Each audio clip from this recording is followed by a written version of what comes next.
नमस्ते, स्वागत है आप सभी का ग्रेट मंत्रा के यूट्यूब चैनल पर। साथियों, हम पढ़ रहे हैं वन लाइनर। वन लाइनर में आज हम बात करेंगे कि ये जो हमारे परीक्षा ओरिएंटेड जो वन लाइनर है, इसमें सीडीपी साइकोलॉजी की जो मिक्स सीरीज चल रही है, उसी के अंतर्गत आज हम इसी श्रृंखला में आगे बात करेंगे।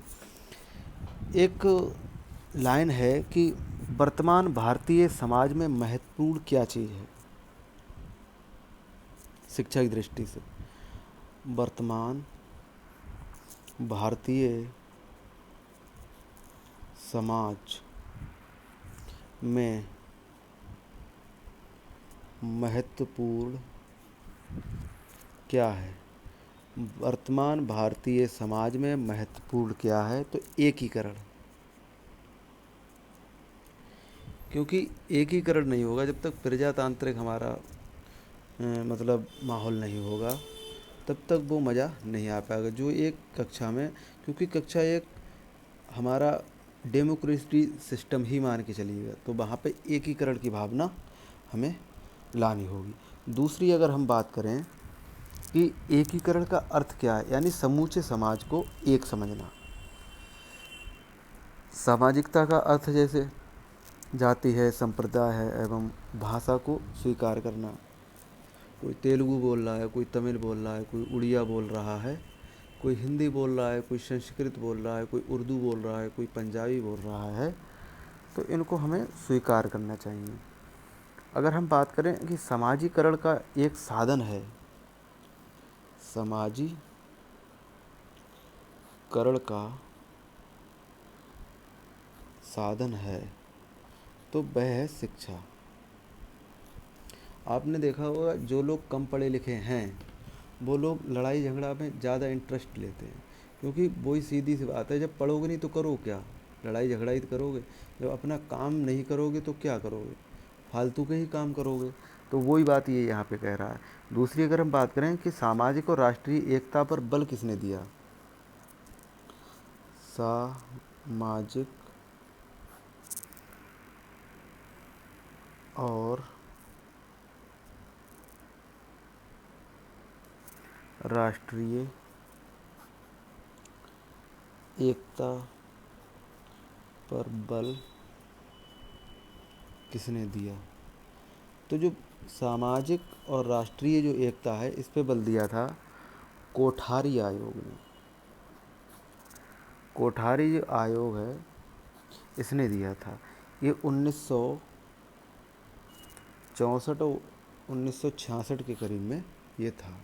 तो ये दो तीन बातें हमने समझी। अगर आगे हम बात करें कि जो विश्वविद्यालय शिक्षा आयोग है, ये स्वतंत्र भारत में सर्वप्रथम गठन किया गया। सर्वप्रथम स्वतंत्र भारत में सर्वप्रथम स्वतंत्र भारत में गठन हुआ, तो वह हुआ था विश्वविद्यालय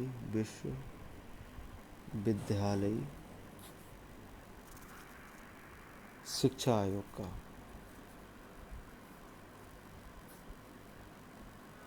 विश्वविद्यालय जो शिक्षा आयोग है, उसका सर्वप्रथम गठन हुआ था शिक्षा की दृष्टि से। आगे हम बात करें कि विश्वविद्यालय शिक्षा आयोग का दूसरा नाम क्या है, तो जो विश्वविद्यालय शिक्षा आयोग है, इसी को हम दूसरे नाम से जानते हैं राधा कृष्णन आयोग। राधा कृष्णन आयोग, या हम इसे कहते हैं विश्वविद्यालय आयोग। तो ये एक ही बात है। नेक्स्ट अगर हम बात करें तो वह ये है कि इसका फिर गठन कब हुआ। तो इसका जो गठन हुआ है वो 1948-49 में हुआ है। किसका? राधा कृष्णन जो आयोग है इसका। आगे अगर हम बात करें कि भाषात्मक एकता के लिए आवश्यक है, भाषात्मक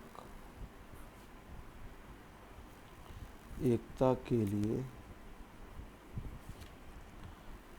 आवश्यक है, तो क्या चीज़ आवश्यक है।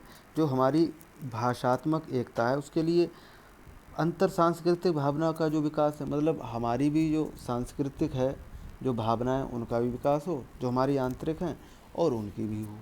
तो क्या हम कहेंगे कि सांस्कृतिक भावनाओं का विकास, अंतर सांस्कृतिक भावना का विकास। नेक्स्ट अगर हम बात करें कि जो अंतर सांस्कृतिक भावना आवश्यक क्यों है, तो वो है राष्ट्र सुदृढ़ता के लिए। राष्ट्र सुदृढ़ता के लिए।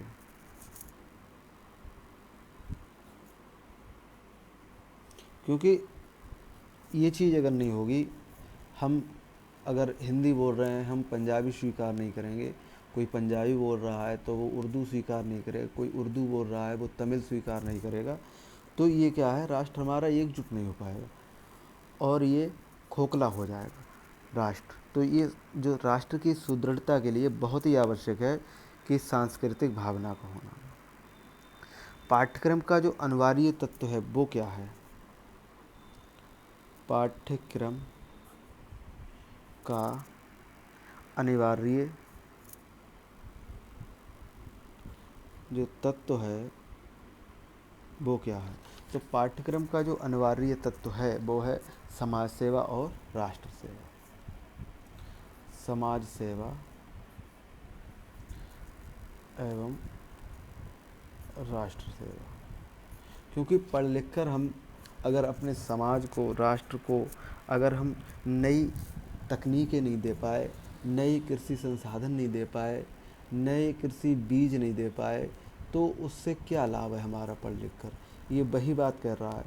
तो ये जो इतना जो शीर्ष पे बच्चा पहुंचेगा, तो उसमें ये भावनाओं के जो हम बीज बोएंगे वो शुरू से, यानी कि प्राथमिक बेसिक शिक्षा से ही उसको जोड़ेंगे, तभी तो वो सीख पाएगा।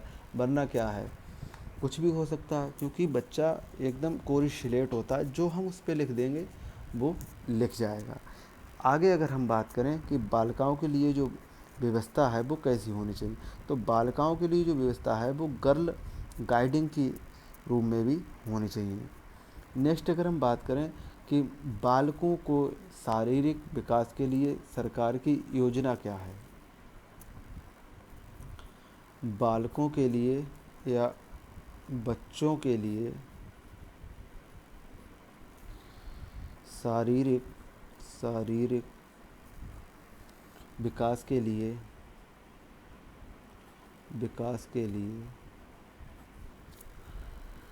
सरकार की योजना।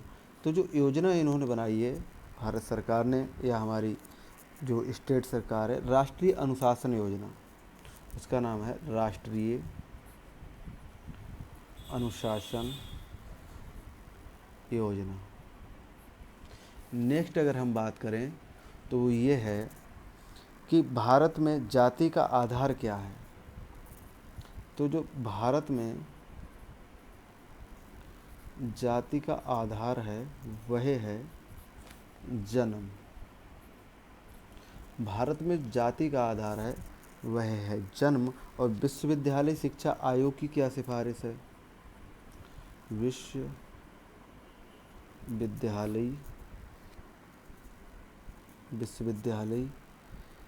शिक्षा आयोग, विश्वविद्यालय शिक्षा आयोग की सिफारिश। तो विश्वविद्यालय आयोग शिक्षा की जो सिफारिश वह है जनतंत्र को सफल बनाने वाले, जनतंत्र को सफल बनाने वाले नागरिकों का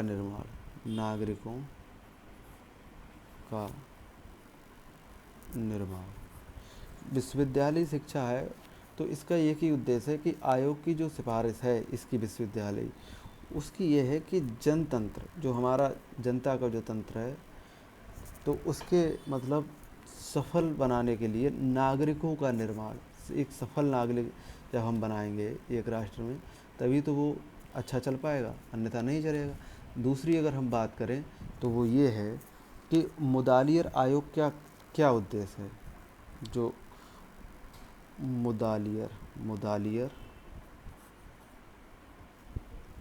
आयोग का उद्देश्य, तो ये जो मुदालियर आयोग का जो उद्देश्य है वह है कि माध्यमिक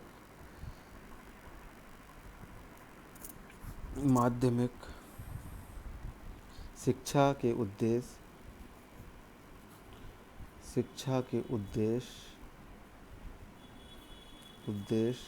शिक्षा के उद्देश्य संगठन और हो जाएगा हमारा पाठ्य वस्तु का निर्माण, ये हो जाएगा। नेक्स्ट अगर हम बात करें तो वो समझो क्या, वो ये कह रहा है कि जो मुदालियर आयोग के जो अध्यक्ष हैं वो कौन है। तो ये जो मुदालियर आयोग के जो अध्यक्ष हैं वो हैं हमारे, मुदालियर आयोग के जो अध्यक्ष हैं वो हैं डॉक्टर लक्ष्मण स्वामी मुदालियर। इनका पूरा नाम है डॉक्टर लक्ष्मण स्वामी मुदालियर, ये है। आगे अगर हम बात करें कि जनतंत्रीय नागरिकता का जो निर्माण है या जो विकास है वो कैसा होना चाहिए, तो जनतंत्रीय जो नागरिकता का विकास है वो माध्यमिक शिक्षा का उद्देश्य यही है। आगे अगर हम बात करें कि जो नेतृत्व के गुणों का विकास आवश्यक है, नेतृत्व के गुणों का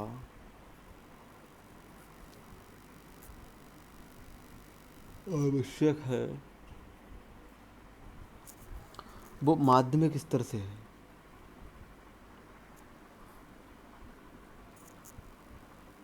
माध्यमिक स्तर से बच्चों में ये डालना चाहिए कि नेतृत्व गुण, नेतृत्व का मतलब होता है जो नेता से ही नेतृत्व बना है, जो आगे चले, जो हीरो है, जो जोखिम उठाने को तैयार है, जो किसी कार्य को नए ढंग से करने को तैयार है, उसके लिए हम नेता शब्द का प्रयोग करते हैं। तो नेतृत्व के गुणों का विकास आवश्यक है माध्यमिक स्तर से, और आज का विद्यार्थी कल का नागरिक और नेता होगा। समझो, एक है कि आज का विद्यार्थी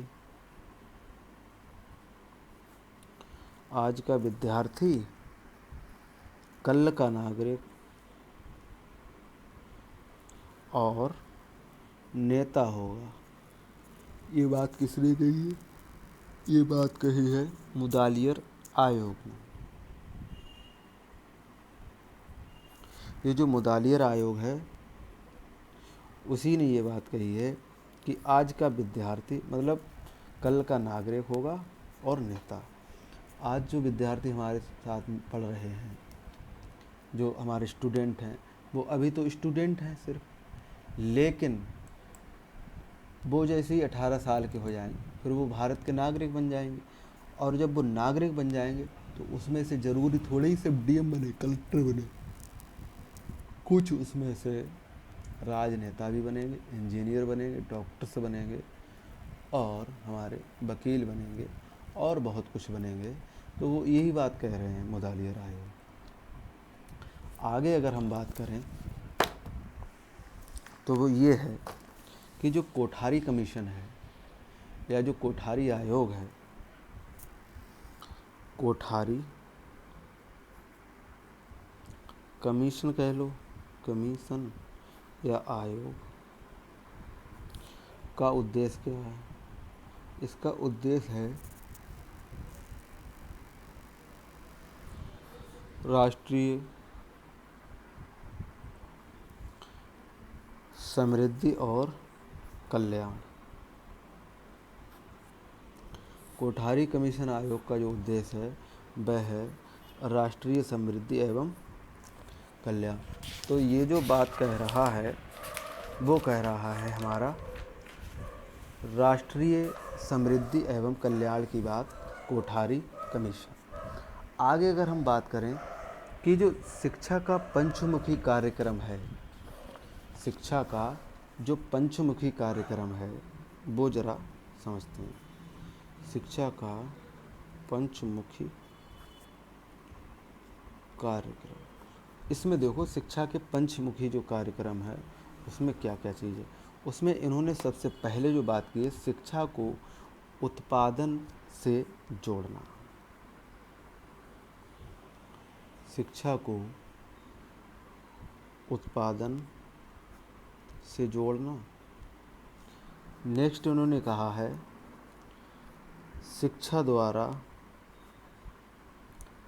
द्वारा लोकतांत्रिक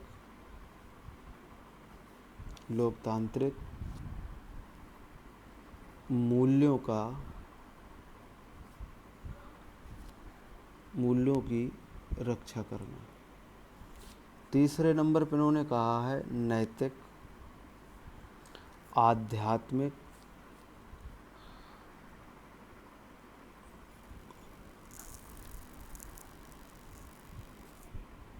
तथा सामाजिक मूल्यों पर विकास करना। नेक्स्ट इन्होंने जो कहा है वो समझो, वो कहा है चौथे नंबर का कि 1 2 3 4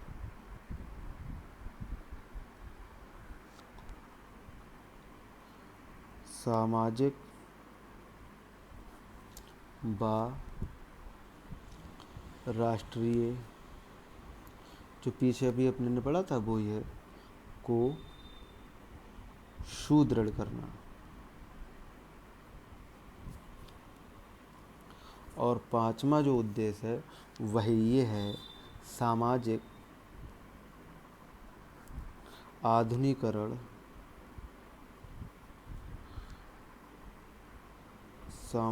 आधुनिकीकरण की प्रक्रिया को विकसित करना। तो ये जो 5 इन्होंने बातें कही हैं कि शिक्षा का जो पंचमुखी कार्यक्रम है उसमें ये कह रहे हैं कि शिक्षा को उत्पादन से जोड़ना। शिक्षा को उत्पादन से जोड़ने का मतलब ये है, आज जो सबसे बड़ी समस्या हमारे सामने खड़ी है वो बेरोजगारी की है। अब ये क्यों है? क्योंकि जो हमने शिक्षा ग्रहण की है उसमें हमें हाथ से करने का कोई भी ऐसा कार्य नहीं सिखाया गया है जिससे बालक आगे कुछ कर सके। हमें ना तो पेंटिंग सिखाई गई, ना हमारे लिए कुछ ऐसे जो खाद्य पदार्थ हैं उनको हम क्या बोलते हैं बना सकें, या हमारे लिए लोहे से जुड़ा कोई वस्तुएं हैं वो बनाने की ट्रेनिंग नहीं दी गई, हमारे लिए लकड़ी से जुड़ी ट्रेनिंग नहीं दी गई, हमारे लिए भवन से जुड़ी हुई ट्रेनिंग नहीं दी गई। तो ये समस्याओं का सामना हमें करना पड़ेगा। वही कह रहे हैं शिक्षा को उत्पादन से जोड़ना, जो नए नए हम प्रोडक्ट बना सकें। फिर कह रहे हैं ये कि शिक्षा द्वारा लोकतांत्रिक मूल्यों की रक्षा करना। लोकतांत्रिक मूल्य जो हमारे संवैधानिक जो मूल्य हैं, जो हमें प्राप्त हैं, कर्तव्य हैं, हमारे नैतिक मूल्य हैं, तो उनके हिसाब से हमारे लिए लोकतांत्रिक मूल्यों की भी रक्षा करनी चाहिए जो हमारे लिए संविधान दिलाता है।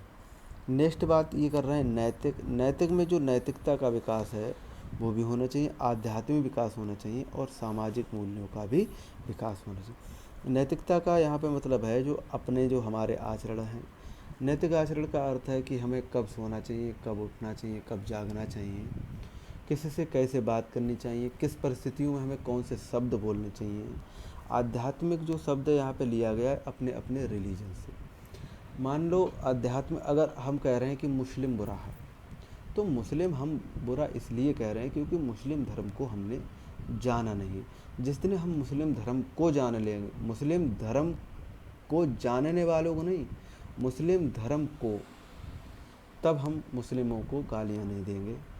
ठीक ऐसे ही जब क्या बोलते हैं, मुस्लिम धर्म हिंदू धर्म को गालियाँ दे रहा है, गलत बोल रहा है, अशांति फैला रहा है, तो वो इसलिए फैला रहा है क्योंकि उन लोगों ने हिंदू धर्म को नहीं पढ़ा है। ये दिक्कतें जो हमारे सामने आ रही हैं वो इसीलिए आ रही हैं। तो वही कह रहे, आध्यात्मिक ज्ञान हो, नैतिक ज्ञान हो। फिर है सामाजिक मूल्यों का विकास करना। समाज हमारे लिए कैसे एक्सेप्ट कर रहा है, इन बातों को भी हमारे लिए ध्यान रखना होगा। समाज किस ट्रेंड में है, समाज की मांगें क्या हैं, हम उसके प्रतिकूल तो नहीं जा रहे हैं, ये सारी बातें हमें समझनी होगी। दूसरी है सामाजिक व राष्ट्रीय एकता। जब समाज में ये सारे काम हो जाएंगे तो राष्ट्रीय एकता स्वतः हो जाएगी और सुदृढ़ हो जाएगी, मजबूत हो जाएगी अच्छे से। सामाजिक आधुनिकीकरण की ये जो बात कही गई है, प्रक्रिया की विकसित करना। सामाजिक आधुनिकीकरण में ये है, समाज में नई नई जो तकनीकें विकसित हो रही हैं तो उनका हम लाभ उठा पाएँ और उनको हम कैसे सीखें, चलाएं, समझें, जिससे कि समाज का और ज़्यादा विकास हो। तो ये बातें इन्होंने इसमें समझाई। साथियों, इससे आगे का नेक्स्ट लेक्चर में डिस्कस करेंगे। तब तक के लिए टाटा और